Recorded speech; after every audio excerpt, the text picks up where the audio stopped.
He is finally here, ladies and gentlemen, boys and girls. Please help me welcome on the show on Rebound, Jesse McCartney. How are you Hey, doing? I'm doing well. How are you? I'm good. We've been waiting. Look at your I fans. see them. They've been Yeah. here since earlier. Stoked to be here.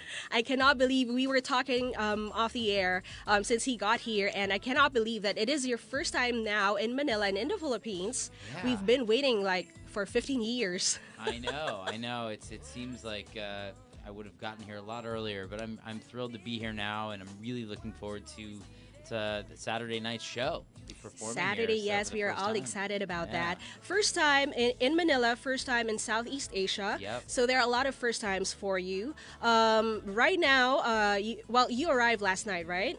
I got here last night, pretty and late. and pretty long day actually. You woke up early as well, so we're very happy that you're here. I was telling Jesse off the air that here on the station we play his songs in our regular rotation because it's all about the 90s and early 2000s. So love it. right now we're playing your song in the background, Beautiful Soul.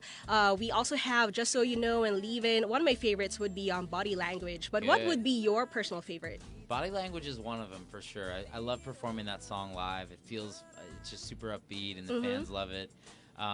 Just So You Know is actually a lot bigger out here in Southeast Asia than it is in the States.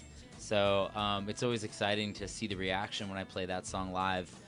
Because it gets a much bigger fan reaction when I play Oh my here. gosh, you wait until Saturday because have you heard about the crowd in Manila?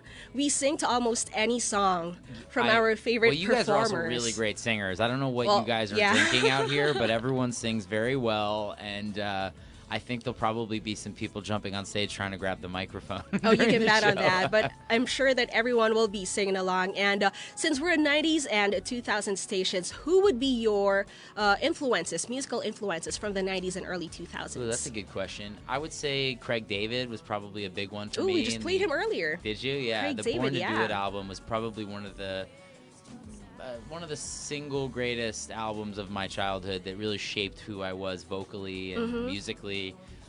Daniel Bedingfield, so even before Natasha, Daniel had an album with a couple of big singles. TLC, Crazy Sexy Cool, that entire album I was love huge that for album. me. I love this. I love that you were playing Cisco when I first walked in. That was a huge song. When was the last time you heard Cisco, right? Probably, in 2000 or 1999, whenever it came out. Let's see what else. The other big one for me was the first record I ever bought, which was "Kissed by a Rose" by Seal. Ooh, That was a big single, good obviously. choices. Yeah, so Your fans Love are my probably pop. listing down all of the artists that you just mentioned, and they will be listening to it as well. But anyway, so you're here. You've been touring for quite a while since last year, right? And you also came up with a new song since 2014. You came up with "Better with You," Yeah. which I love. By the way, I love the music video. It Thank feels so raw and so real. But does it feel like you've come like full circle since you came out with "Beautiful Soul"? Because to me, it has like some sort of same feeling but with a new vibe. yeah, I think "Better with You" is just sort of it's kind of a tip of the hat to my old stuff, and it feels very organic, and it sounds like classic or vintage Beautiful Soul kind of music, but a little bit more, sophisticated maybe, or a little bit more of an older mindset or perspective. I love "Better with You." It's one of my favorite songs in recent years, and I feel like it was when I finished recording that song, it felt like it was the right song to release at that time, last year. Just felt like a perfect reintroduction to the audience, a way to reconnect with all of them, and a really nice sentiment at a time where I think people needed to hear it. So, yeah. Very well put. So it's like a good reminiscent of what you had before, but still has a fresh new feeling to Yeah. it. But how is it different now that you're writing your music as a 32-year-old compared to how you started before, and now that so many things have changed, and with a digital age as well? Well, I think, the older you get, the wiser you get. It sounds cliche, but you just know more things as you get older, and you've experienced more, you've traveled more, hopefully, or, you've been in more relationships. You've had your heart broken a couple times, probably. You've been in love. You just experience more things that give you more perspective. And so I think for me, I've channeled that into songwriting and strengthening my songwriting. And I think with this new project that I'm working on, I think that I'm hoping it will come across, and you'll see sort of the leaps I've made in my personal life and in my public life. And speaking of your personal and your public life, now you're going independent, and how has it been so far that you're almost in charge of everything, if not at all? But I know you have a team. How is Yeah. it different now? Well, I mean, yeah, I've been doing it for about 5 years independently. Excuse me. We're not on radio, right? That's okay. That's what happens when we're live, Yeah, right? Okay. I've been doing it for about 5 years, and it's been a lot of work. There's been some, there's a lot of great things about being independent. There's some drawbacks. I think the number one drawback is that it is just more work for myself and for everybody involved. And you don't have necessarily the big muscle of a major record company, or necessarily super deep pockets. But what you can do organically now in this digital age, like you said, is just connect one-on-one with your fans in a much more intimate way.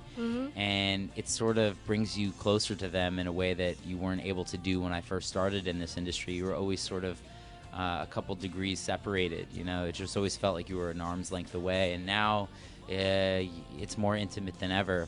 And I think as long as you're making great music and you're giving you're putting out good positive stuff, it's not that hard to do anymore, by yourself or without a huge record company behind you. So and it's nice because I can call the shots. I can just say, you know what, I want to put this out this week, or I want to go to Manila, or I want to fly to Singapore, or I want to take 3 weeks off. You have more freedom, not just in terms of writing. You have more freedom, and that's definitely, I think, ultimately the most important thing. All right. I think you just inspired more people now that you've been talking about that journey. But let's talk about your other new song, Wasted. Sure. I like it. It's more upbeat. It's more now. I think the younger generation are also relating to it. But what led you into writing that kind of song? Have you also experienced like drunk dialing or being drunk called? Of course. I think everybody has at some point in their life. For me, it was a way to communicate, I think, with like a younger audience, and also I have a big college audience right now, specifically in the United States. I've played in the last few years over 100 colleges around the United States, and they love that song. It's very tongue-in-cheek. I think it really sort of sums up the college culture in many ways. And I wrote it with a guy who I really love, Brandon Burnett, who wrote Better With You with me. And he's a really fun guy, and we were in Los Angeles on a really hot summer day, and his air conditioning was broken in his place, and he pulled out like a 6-pack of beer, and we started drinking beer and how fun, and writing music, and all of a sudden Wasted came out, and we were like, this is really good. This is not just the alcohol, right? This is a good song. And it just felt like a fun, lighthearted song, and something where I could also stretch my comedy legs and do something a little bit more fun and playful, which I don't think a lot of people have seen in my personality before. So I think going forward, though, a lot of this record will be a lot more intimate, probably more on the Better With You side, and even more intimate than that.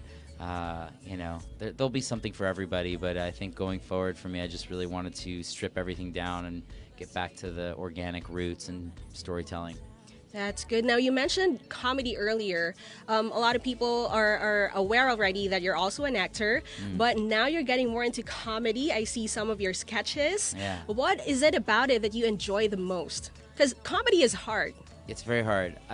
The most enjoyable part is making people laugh. I mean, getting the laugh is like the whole point of it, and you don't always get it. And I feel like it's a reward when you do, and there's really kind of not it's a lot like playing a song live and somebody singing the lyrics to your music. It's the same sort of adrenaline rush, but it's in a new medium that I've never really experienced before or explored before up until the last year, and I'm just really having fun with it. I did a couple sketches with Funny or Die, and I think that really sort of inspired the concept for Wasted, the music yes. video. Those are a lot of characters, by the way. Congratulations. You pull it off really well. Thanks. Well, I had a great makeup and hair team and wardrobe team who really helped sort of crystallize these characters. But it's fun, and in my real life, I really am just not a very serious guy. I try to find a joke in every situation.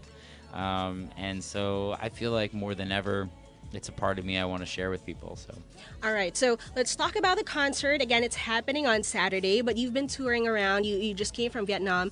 Like we mentioned earlier, we've been listening to your songs for quite some time now, since you came up with Beautiful Soul, which was, what, 15 years ago? Yeah. Do you recognize fans, like in live gigs, from years ago and them growing up with you as well? Maybe them bringing their babies or their nephews and nieces all the time? All the time. Well, especially in the United States. What's fun about playing in Manila for the first time is that I won't recognize anybody. It'll be an entirely new audience, an entire group of people.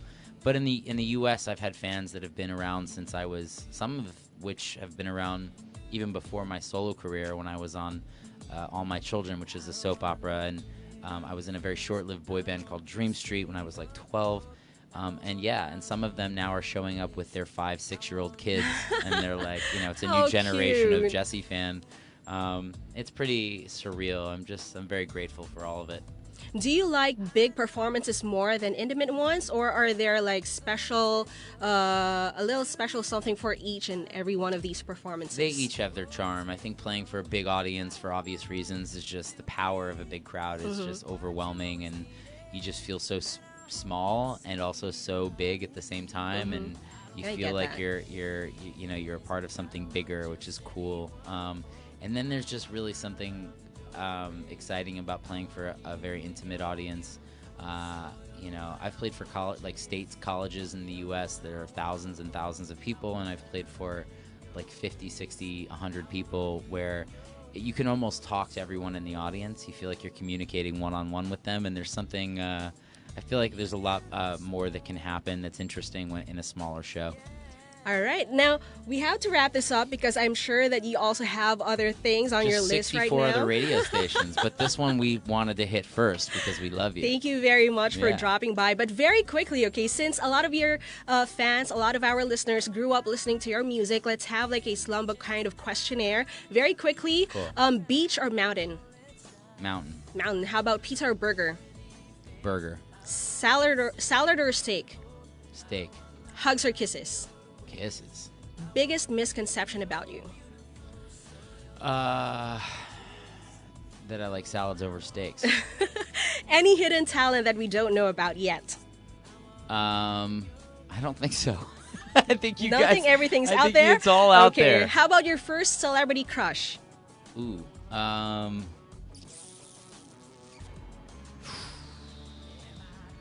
Ooh, there are a lot in his list. Man. Top of mind. Let's go with what's her name? Julianne Moore. Oh, okay. Ooh, all right. Now, last one.